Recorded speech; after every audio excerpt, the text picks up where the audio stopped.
नमस्कार मित्रांनो, तर आज आम्ही आलेलो आहे जळगाव, म्हणजे आम्ही चाललो आहे आता शिरसोली गाव. हां, शिरसोली चाललो आहे. तर आज आमचा बेत आहे वॉटर पार्कला जायचा. आणि वॉटर पार्क कोणता तर झुलेलाल झुलेलाल वॉटर पार्क. तर आम्ही 2 जण आहोत आणि परत आमचे छोटू मामाश्री म्हणजे बळीराम मामा ते पण आहेत आमच्यासोबत. त्यांच्या मागे एक आमचे सगळ्यात लाडके मामा म्हणजे आमचे गौरव मामा पण आहेत.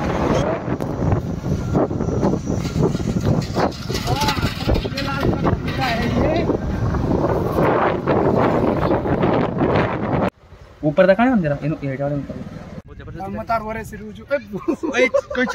पानी चालू है चटाको लग रहा है.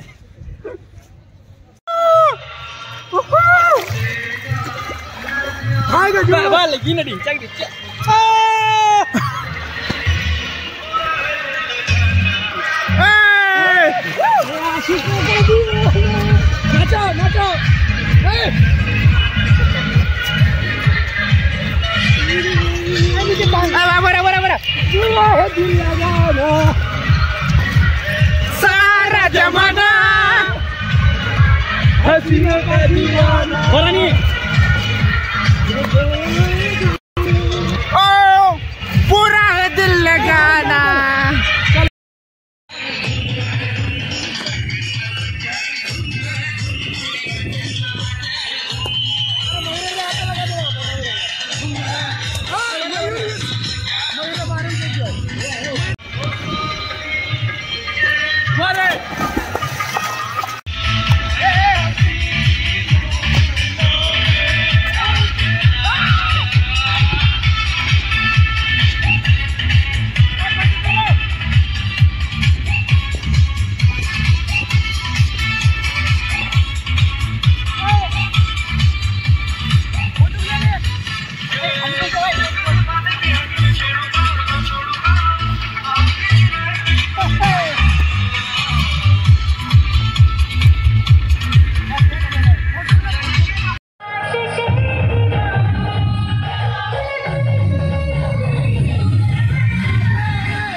And also press this bell icon.